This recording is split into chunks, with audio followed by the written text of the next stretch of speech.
Hey there, Agile Adventurer. Just a quick question. What if, for the price of a fancy coffee or half a pizza, you could unlock over 700 hours of the best Agile content on the planet? That's audio, video, e-courses, books, presentations, all that you can think of. But you can also join live calls with world-class practitioners and hang out in a flame war-free and AI slop-clean Slack with the sharpest minds in the game. Oh, and yes, you get direct access to me, Vasco, your Scrum Master Toolbox podcast. No, this is not a drill. It's the Scrum Master Toolbox membership. And it's your unfair advantage in the Agile world. So if you want to know more, go check out scrummastertoolbox.org/membership. That's scrummastertoolbox.org/membership. And check out all the goodies we have for you. Do it now. But if you're not doing it now, let's listen to the podcast. Hello, everybody. Welcome to our Wednesday, the Change Leadership episode, this week with Florian Georgescu. Hey, Florian, welcome back. Hey, Vasco. So Wednesday is the change episode. I like to call it change leadership because we don't push change. We just help change emerge, as we discussed already on the Monday episode. So great story on Monday episode, everybody. Check it out if you want to have another perspective on change, in that case, the impact on Scrum Masters when change doesn't go well. Florian has a great story about that, so take a look at that Monday episode. But let's dive into this Wednesday episode. Florian, tell us the story of a change process, and how did that get started? What were the ideas that were behind that change? Then also, how did it progress? What were the key steps, the things that really made a difference in that change process? And as you tell us that story, highlight for us the tools, the tips, the tricks, and the techniques you learned back then that you still apply today. Yes. So I will tell a story in which I was involved. So a change process again for me, with which in what role were you in that change process? I was in a Scrum Master role, and then the Scrum Master chapter lead role. It was when the leadership team of our company decided to standardize the agile ways of working in the entire company. Oh my God, standardize. I already see how that is going. But let's see. Maybe this is a good story. Tell us the story, Florian. Well, as a Scrum Master, that I was dedicated to my craft, right? And I took pride in continuous improvement and fostering team creativity. Initially, I felt a very strong resistance to this change. And my immediate concern was that it would stifle innovation, right? And turn our agile practice into a rigid, process-driven framework. And this is the very opposite of what agile should be, right? And I remember I was thinking, how can I maintain team autonomy and creativity if we are all forced to do the same thing? And it wasn't just a professional concern. It was also deeply personal, because I invested a lot of time and energy into developing those effective practices in my team. However, once I created a Scrum Master chapter, and I started also to look at the bigger picture in our work. What does that bigger picture mean now that you are in this story in the Scrum Master chapter lead role? Like what did the big picture mean for you at that time? So the organization was spread in multiple locations, multiple countries, multiple working cultures. We were in that chapter, I think, 12 Scrum Masters. And then is when I saw, or I began to understand the leadership's point of view. There were teams in the organization that were struggling with agile ways of working.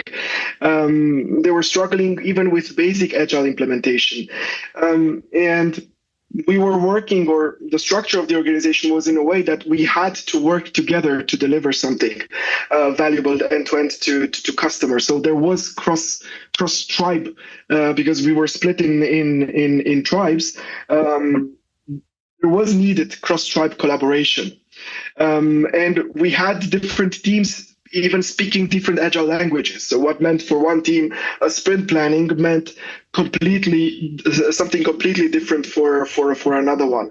So I understood then that yes, we needed somehow to have a common ground. Is that actually a great point that you're making? Because one of the things we don't often talk about here on the Change episode is the importance of having a common language, right? Like, for example, if we talk about sprint planning, sprint review, daily, retrospective, those are standard terms. Now, you can implement this in many different ways. There's not only one way to do a sprint planning.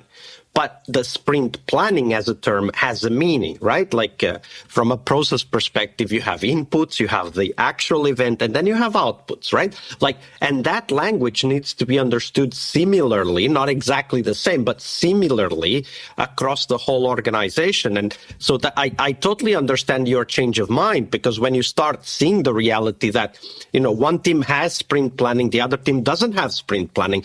One team has a sprint review, the other team doesn't even have sprints. Like when you see that diversity, you start to understand, hey, we're not even speaking the same language, right? Like especially in a remote, well, not a remote, a international setting, you know the importance of always speaking the same language, whatever that is, French, Italian, German, English, Portuguese, whatever that language is. But can you imagine teams speaking Italian, Chinese, German, English, and never really translating that? It would be impossible to get anything done in an organization like that. And I think that your point is really important. When you see that the language isn't even the same, then you have something to solve for. Exactly. And this is what happened, because I only saw my tribe in my location, yeah, and there things were going well, and also received the feedback for it. But then when I've learned how things are done in other locations, right, then I realized that, hey, we need to do this together. It's not about having only good teams or teams that work in a way in one location. The other teams also need this. The other teams also need to grow and have this satisfaction. So how did you start that move, let's say, towards a closer, perhaps not exactly the same, but a closer way of working for all of these teams? So we started with some principles in mind, and the first one was this 80-20 principle for standardization. So we started to standardize 20% of the practices that create that 80% of cross-team alignment. Value. So you mean 20% of the practices that create 80% of the alignment? Exactly. Yes. I did it different. Okay. No worries. So this meant for us in the beginning having the same sprint length, having the same having consistent ceremony names, having some basic reporting metrics. Then we've implemented a 3-level framework. So it was level 1. Were the non-negotiable standards. Yeah, so these are the essential practices that every team should follow. Now, these were mainly these working in sprints, having these working in sprints, having these sprint ceremonies. So those things that are essential for every squad. Then the level 2 were the recommended practices, meaning that had proven patterns, teams are encouraged to adopt. For example, in the creation of the backlog, use this story splitting technique. Slicing, yeah? And then we had the level 3, the team-specific innovations, right? So we still gave space for the teams to experiment and adapt. And then we used the Scrum Master chapter to share these innovations between the Scrum Masters first, so that we can learn from each other, but also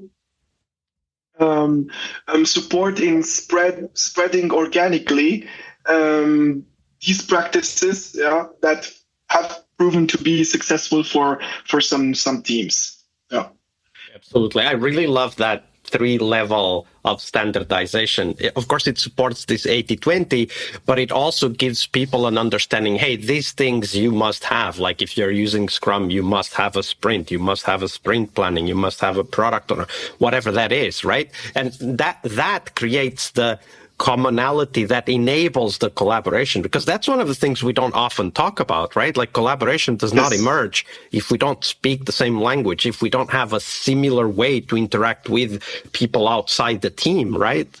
So it's a great framework of these 3 levels, the non-negotiables, the encouraged practices, and then the space for innovation. Great stuff. Thank you for sharing that with us, Florian. Thank you also. All right, I hope you liked this episode. But before you hit next episode, here's the deal. This podcast is powered by people like you, the members who wanted more than just inspiration. They wanted real tools and real connection to people who are practicing Agile every day. We're talking access to over 700 hours of Agile Gold, CTO level strategy talks, summit keynotes, live workshops, e-courses, deep dive interviews, books, and if you're into no estimates, we got the pioneers of no estimates in those deep dive interviews as well. Agile business intelligence, creating product visions, coaching your product owner courses, you name it. You'll get invites to monthly live Q&As with Agile pioneers and practitioners, plus a private Slack community, which is free of all of that AI slop you see everywhere, and of course, without the flame wars. It's a community of practitioners that want to learn and thrive together. It's the best place to connect with community and learn together. So if this podcast has helped you before, imagine what you will get from this podcast membership. So head on over to scrummastertoolbox.org/membership and join the community that's shaping the future of Agile. And we have so much for you. So check out all the details at scrummastertoolbox.org/membership, because listening is great, it's important, but doing it together, that's next level. I'll see you in the community Slack. We really hope you liked our show. And if you did, why not rate this podcast on Stitcher or iTunes? Share this podcast and let other Scrum Masters know about this valuable resource for their work. Remember that sharing is caring.